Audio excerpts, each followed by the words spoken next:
No niin. Ja sitten lapset, katsokaa kun isi alkaa touhuta. No niin.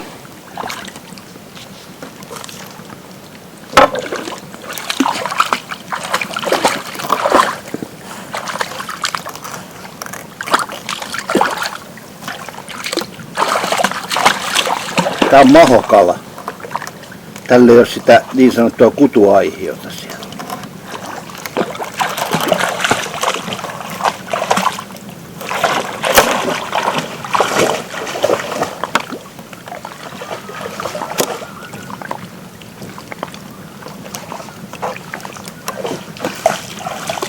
Täällä on kuollon kankeutta tässä kalassa. Täytyy vähän vitsailla tässä. Kato kun erivärinen, tää on ihan tuolla vaalea, toi on tuollainen tumma.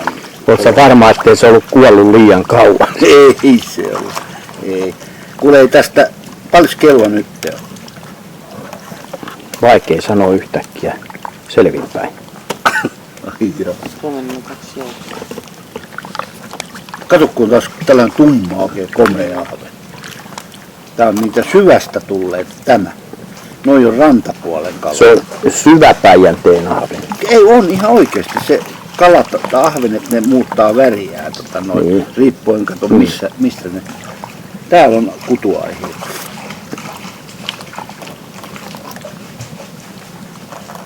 No, katot sä nyt koko ajan. Miten tää hommas kulaa.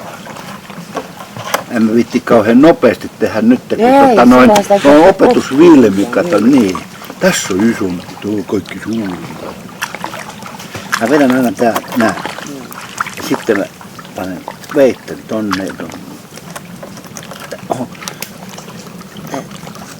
Miksei se nyt mene? Mikä hitto siellä on? Mulla on voimat näin vähissä.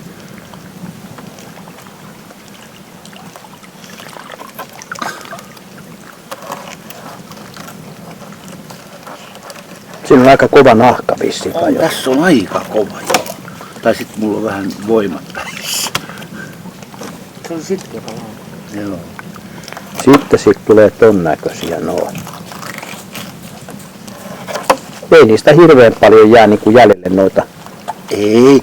Ja tässä minä olen lähtenyt siitä, että minä rupes sairastaa siihen jää niin vähän.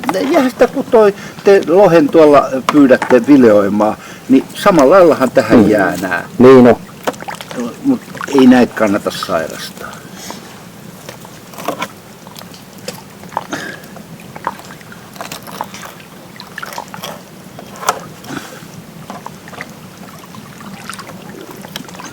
Mullakin on muuten vähän pientä rapua.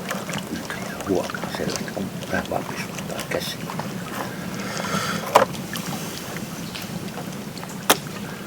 No, sitten tässä mä näytän tällaisen niinku pieni ahven. Tarvitsen hetki, mä saan sen siihen, joo, no niin. Pieni ahven kysymyksessä. Tämä on kissankala. Niin tämänkin saa ihan samalla periaatteella. Sillä ei ole mitään merkitystä, onko se iso vai pieni. Katsokaa. Tämä on ihan sama asia. Että sillä ei ole niinku koolla mitään väliä. Et tietenkin mitä isompi, niin siinä on kovemmat noin. Näin. Eikö se käy kätevästi? Käy. Ja se näyttää olevan niinku aika helposti vielä menee tuo nahka. Kyllä, totta kai. No nyt lähdetään sitten se toinen vaihe. Vaihe numero 2. Kyllä. Otat sillä haarukalla sen siihen. Ja sit jää vaan pelkkä nahka. Ei, kun niin, siis jätteeksi jää, joo, totta kai, joo. Mutta tossa on se syötävä. Tää on kissankala, tää on niinku sellainen nautittavan pieni ahven, että mä harvoin näin pieni veistele, mutta kun se on ihan sama. Sä otit siitä ne ruodot esteveke.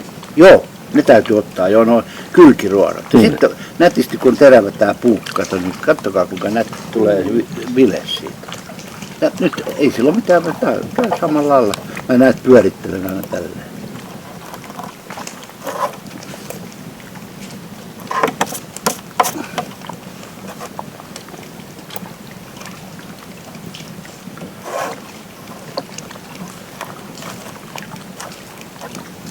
Tulee siistiä vileitä. Niin. Eikä tarvi rapsutella. Mä vien joskus ton mahan noin, että se on toiset turhat roiskeet siitä pois.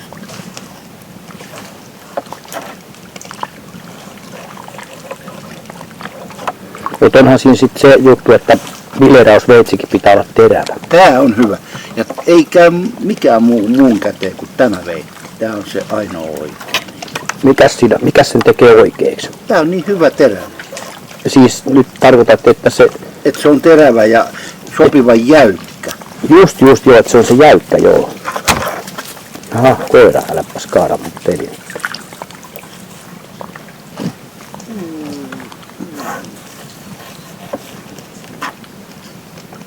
Ja tää käy aika sukkelaa. Kyllä.